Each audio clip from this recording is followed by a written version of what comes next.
Assalamualaikum dan salam sejahtera. Baik, hari ini saya nak kongsikan bagaimana cara kita nak buat video melalui PowerPoint. Bagaimana kita nak record video melalui PowerPoint. Okey, jadi bila kita dah ada kita punya slide PowerPoint, okey, apa yang kita nak kena buat untuk kita record supaya dia jadi sebagai video, alright, adalah kita pergi kepada slideshow. Okey, nampak tak menu ni? Menu record slideshow. So, kita boleh klik record slideshow. Okey, kat sini ada dua pilihan. Sama ada kita nak record from current slide ataupun record from beginning. Maksudnya kalau beginning ni kita record daripada mula-mula slide kita. Kalau kita ada 9 slide, maksudnya slide pertama sampailah slide yang ke-9. Kalau current slide ni maksudnya slide tertentu saja yang kita nak record. Okey, by slide lah. Maksudnya satu slide demi slide. Okey.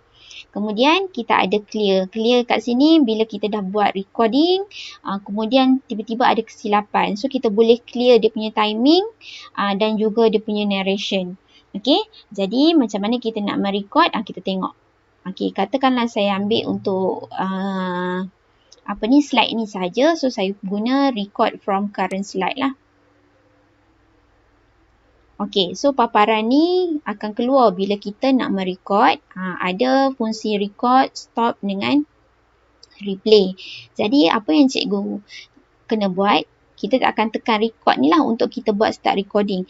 Jadi di bawah ni ada pilihan, maksudnya semasa kita record, kita juga boleh guna highlight, pen, pointer, okey. Kemudian ada eraser, alright. Kemudian ini untuk kita punya mikrofon lah. So kita tak perlu pakai mikrofon yang lain, kita hanya pakai mikrofon yang ada pada kita punya laptop kita ni je lah. Kemudian ada kamera. Maksudnya kalau kita nak buat recording, nak ada muka kita di recording tu, jadinya kita on saja ni. Kali ni saya tak nak on lah kan. Jadinya saya off kamera dia. So tak adalah muka. Kalau nak letak muka, kita on lah kamera ni. So akan adalah paparan muka kita dekat kita punya slide. Okey. Jadi bila nak start recording, klik je record ni. Okey. Okey. Bila ni dah ada tengah record lah ni. Okey. Let's say kalau kita kata kita nak guna pen kan. So kita dah boleh. Sambil kita record, sambil kita boleh buat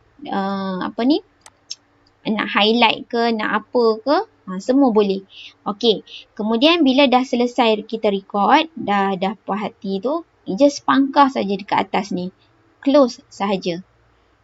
Okey. Alright. So kita akan dapat, cikgu akan lihat bila kita dah buat record tadi, dekat slide ni akan ada gambar speaker ni sampaikan tadi. Kemudian okey, let's say contoh okey, bila ni dah ada tengah record lah ni. Okey, let's say kalau kita kata kita nak guna pen kan. Ini contoh yang kita buat recording tadi. Sambil kita record. Okey. Kemudian bila dah habis semua slide yang kita dah buat recording. Okey, dah habis semua, dah puas hati semua. Jadi cikgu pergi ke mana? Cikgu pergi file, export. Okey, pergi file, ambil export. Okey, kemudian kita ada create video. So, cikgu klik create video. Okey. Kemudian pilihlah destinasi dekat mana yang cikgu nak simpan. Okey, contohlah kita ambil ni. Saya simpan di desktop lah. Senang nak cari. Okey. Okay, tunggu sehingga kita punya ni selesai.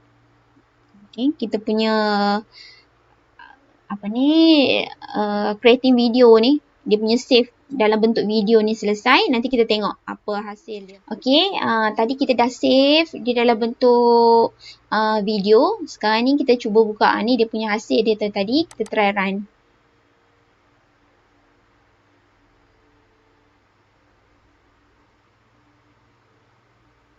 Okey, bila ni dah ada tengah record lah ni. Okey, let's say kalau kita kata kita nak guna pen kan. So kita dah boleh sambil kita record, sambil kita boleh buat apa ni? Highlight ke, nak apa ke, semua boleh. Okey, kemudian bila dah selesai kita record, Ni hasil yang kita record tadi. Tu, just pangkah saja dekat atas ni. Close sahaja. So saya harap dapat membantu cikgu-cikgu yang mana ada yang bertanya dekat saya macam mana nak buat video, nak seiring presentation ni dengan suara, macam mana. So sedikit sebanyak rasanya ini dapat membantu cikgu-cikgu. Okey, so setakat itu dulu. Saya harap perkongsian ni memberi manfaat. Okey, terima kasih.